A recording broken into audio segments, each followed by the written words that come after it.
to the Chiropractic Society of Rhode Island's podcast, Get a Spine.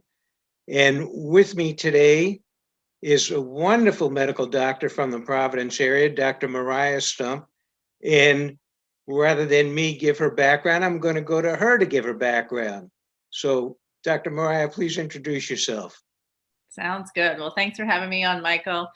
So I'm a medical doctor here in Rhode Island. I do primary care, women's health. So I'm an internal medicine doctor. So I treat adult patients. I see women in my practice in primary care. I was trained here at Brown. So I've been out practicing in Providence for almost, I don't know, not quite a decade, but getting there. And I also do medical acupuncture. So I do the medical treatment of different medical conditions, varying from chronic pain to also migraines, irritable bowel syndrome, arthritis, different conditions. And I'm very active in the medical school and residency programs at Brown. And one of my primary purposes there is supporting and promoting integrative medicine and lifestyle medicine. Awesome. And so I know that you have a unique background from the standpoint of your family. So why don't you tell us a little bit about that?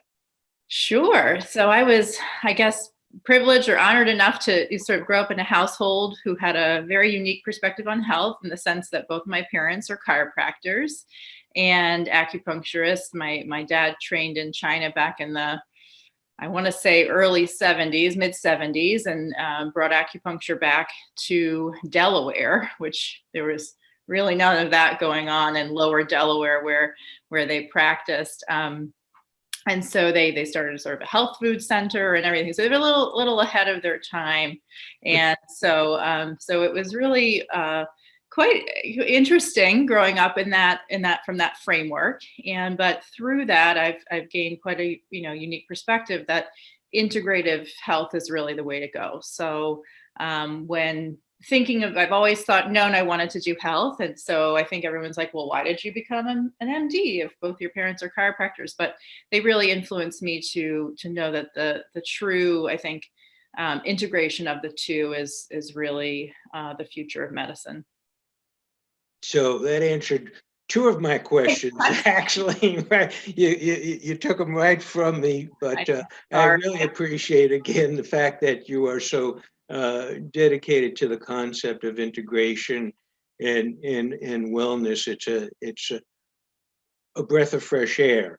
And again, even though, your parents were pioneers back in the 70s there, it's a concept that certainly makes total sense to integrate and to allow people choices. So in your practices, tell me a little bit about, I know you work with the Women's Collaborative, and also then there's another acupuncture part of that. So tell us a little bit about your practice. Sure. Yeah, it's a little bit confusing in the sense that I do primary care at the Women's Medicine Collaborative, and that's a traditional outpatient primary care center serving only women patients with women providers. But then housed in that same building is Lifespan's Lifestyle Medicine Center. So it's the only lifestyle medicine center in the state. And what that means is we really focus on prevention and wellness. We have a medical acupuncturist there. That's me. We have 2 chiropractors actually working there, a massage therapist who's on a little bit of a hiatus because of COVID, but should be back soon. We have a nutritionist, a psychologist, an obesity medicine specialist. We run some healthy eating courses and weight management courses. We were really focused on truly trying to bring the patients into an integrative and model, focusing on wellness first and really the prevention, right, of all of these chronic diseases that we see over on the other side of the building. So, what a radical idea! Wellness and prevention first, instead of waiting for the problem to happen. The old concept of if it ain't broke, don't fix it, that we grew up in the medical model, the traditional medical model. We have something different now, which is let's do something to take care of yourself, and what you can do, self-care would come first, and then down the line would come conservative care, and then further down the line, if needed, would become a more radical approach to the care. And again, I think I mentioned last time, it's not a new concept, because when I graduated chiropractic school in 1980 and 81, I worked in a big wellness collaborative where we had 16 different practitioners doing every wellness practice under the sun. And it was quite interesting to broaden my scope, working with a homeopath and working with a naturopath and nutritionist, like you said, and massage therapists, energy body workers, and just a variety, and therapists, just a variety of different people. So I really appreciated that. And I just think that it is the way to go, an integrative concept. And hopefully it'll catch more and more. Yes. Right. So when you are in your acupuncture practice, then you're practicing traditional medical acupuncture. How does the acupuncture part of it go? Because that would be a little different for people than the medical, which is more traditional. Sure. Yeah. So I'm trained in a medical acupuncture. That's a Japanese style acupuncture, which is slightly different than the traditional Chinese medicine TCM style acupuncture. But nevertheless, it's a course for medical doctors trained to really incorporate this practically into their practice. So I don't do herbs or supplements or any of that with my practice, no tongue diagnosis or pulse. It's really trying to really sort of get to the root of the problem that they're there and address that. That being said, I have a lot of crossover. So I refer a lot of my own patients from primary care. I see them for a variety of conditions, and I say, acupuncture would really help this. So I have the benefit myself being trained in both to see both of my, see my patients in both capacities. And I think that's really powerful for the patient's healing. But I get a lot of referrals from, my colleagues in the traditional, primary care practice or the GYN practice, because I see a lot of patients who are, during their pregnancy for management of different conditions like nausea. I see a lot of patients going through breast cancer or other cancer treatments for management of those conditions. So, it's really great to be able to see patients from a variety of stages of life and medical conditions and help them with whatever they're facing. Not to belabor this point too much, but do you see the insurance supporting the concepts that you're putting forth, especially the acupuncture? Yeah, I've done a lot of work with the Rhode Island Department of Health over the past 5 years. And since starting this back in 2016, doing the acupuncture piece, I've seen a lot of improvements in coverage in Rhode Island. So Blue Cross Blue Shield of Rhode Island, Tufts, United, even some Medicare patients, it's being covered under their plans. I mean, you have to have a rider and there has to be something certain with a copay, but also because I'm a lifespan practitioner, all lifespan employees we've gotten past now are able to come with a copay. So that was huge because we have the spine center there who refers a lot of, back pain, chronic pain patients. So it's been very helpful. So we're getting there with the insurance. We're getting there.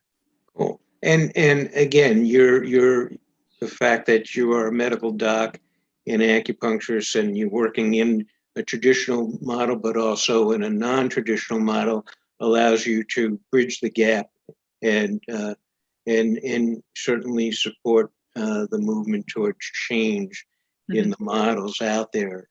Yes. And so I appreciate the fact that you are a pioneer, in a sense, in the Rhode Island area. Thank you. And you're bringing this to Brown also, the concepts to Brown? Yeah, so I am a clinical faculty there, so I'm trying to incorporate and start actually several different courses for electives there. One on integrated medicine, one on lifestyle medicine, and then also one on acupuncture. So there'll be separate courses that the students can choose from. Unfortunately, they're not required yet, but I am asked to give one lecture on acupuncture to the first year medical students, I think, in their musculoskeletal, their rheumatology, when they're learning about the structural components of the back, and so and I always bring up a slide or so on chiropractic and kind of slide that in there. That as good as acupuncture is, chiropractic is just as good, if not better, in some ways for the treatment of low back and management of low back pain. Right. Awesome. And it's interesting because I went through a similar process as you're going through at Brown at UMass Dartmouth back in 2000. I introduced an integrative course to the nursing department there. And I wasn't at the time on staff there, so it was interesting. I literally called the nursing department 30 times to see if they would be interested in the course, and I couldn't get through the secretary all the time. And finally, the dean happened to pick up the phone, and we talked a little bit, and she was thrilled. And so she wanted to do it. So sometimes you just got to keep at it. And so the concept there was to introduce the nurses to a variety of different possibilities so that, they could either possibly introduce it with the patients they were working with, but even consider branching off, because a number of the nurses have branched off into a variety of other practices that were complementary to their traditional nursing model. Mm-hmm. Mm-hmm. So I found that to be a lot of fun. I enjoyed it. I taught it for about 4 years. So that was a lot of fun.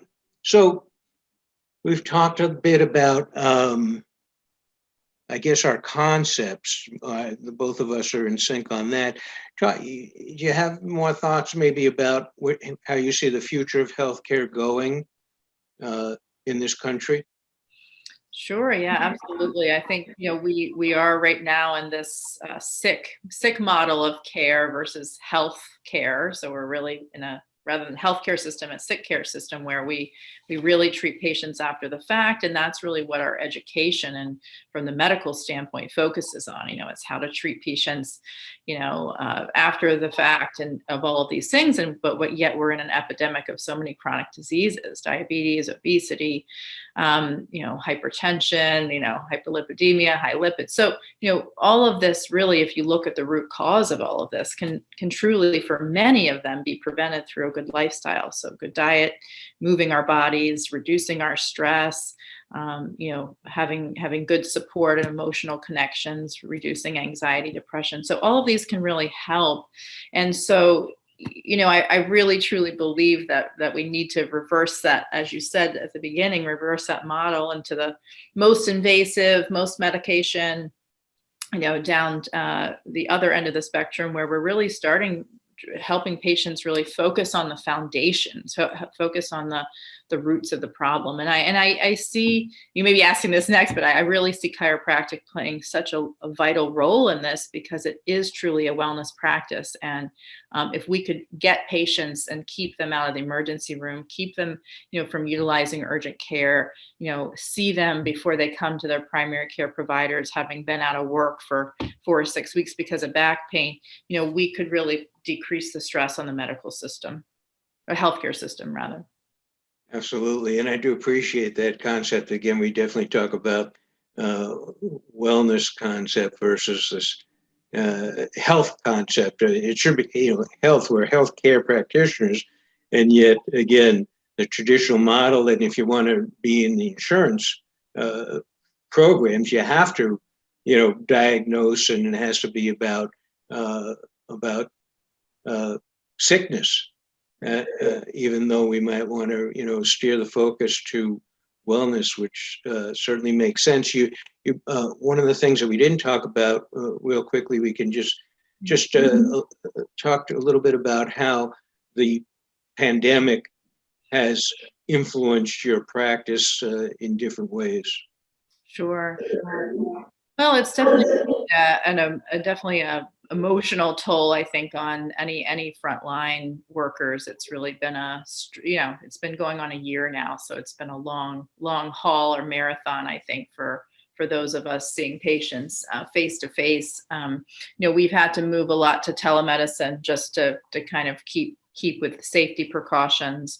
But we're now, as the numbers continue to get a little bit better and people get vaccinated, going back to seeing patients mostly in the office. But no, I mean, COVID-19 has really it's really been difficult for those, in private practices, I'm sure, with chiropractic, and it's been challenging for us over here on the side of, having so many increased calls and volume of, what do I do in this situation? Testing, and it just, we've sort of tried to be there for our patients through the past year, in addition to provide them the baseline medical care and the supplemental medical care that so many of them need, regardless of COVID. So it has been a very busy year. Really. Too bad I haven't figured out again how to do the chiropractic adjustment telemedicine, but we can. I guess we can do healthcare consulting with them in some way, shape, or form, though I haven't figured that one out either. But anywho, really appreciate your information, your dedication to your patients and towards making change in the healthcare system in Rhode Island in particular. We'll close with you just letting people know what the best way that they can reach you with questions related to whatever questions they might have. Sure. Yes, as Michael said, I sit on the board of several different committees and things like that. And so if you have any interest in contacting me about how chiropractic and the medical community can be a little bit of a better marriage in Rhode Island, or partner together for any group talks, or any ideas, let me know. I really firmly believe that, or I wish that chiropractic could be in every primary care practice. There could be a chiropractor right there to come in and see our patients with low back pain and just figure it out there. But I think that's very far in the future, but I still think we need to plant those seeds now. So my contact information is just my first name, Mariah, MARIAH, and then you can _ Stump, STUMP, @brown.edu. I have that one I definitely check every day. Otherwise, you can find me on Lifespan, mstump @lifespan.org. And, I welcome referrals for acupuncture if you'd like. You can call the Lifestyle Medicine Center. You can just Google it right there on the website, and you can call our schedulers, who are amazing, if you have any patients that you'd like to see for acupuncture. As for primary care, my personal practice is full technically, because I do a lot of teaching and a lot of things, so I don't carry a full-time panel. I'm almost full-time, but I do a lot of different things. So unfortunately, I don't have much room for primary care patients, but all my colleagues are wonderful, and many of them share a lot of integrative ideology as well. So they would welcome primary care patients as well. So I welcome any questions or comments, or just bridging that collegiality in the state of Rhode Island for chiropractic and medicine. So. Terrific. We appreciate you, Dr. Mariah. And with all that you got going on, I hope that you are taking good care of yourself too. Managing. Well, I read a quote yesterday that reminds me that self-care is not self-indulgence, but self-preservation. And I thought that was really beautiful, because I tried to practice what I preach. And so, yes, I think we have to take care of ourselves before we can really put our best body, mind, spirit forward for others. So yes, I'm trying. As we all are. So once again, I really appreciated you taking the time from your busy schedule to be with us today. This is Dr. Michael Gottfried, for the Chiropractic Society of Rhode Island's podcast, Get a Spine.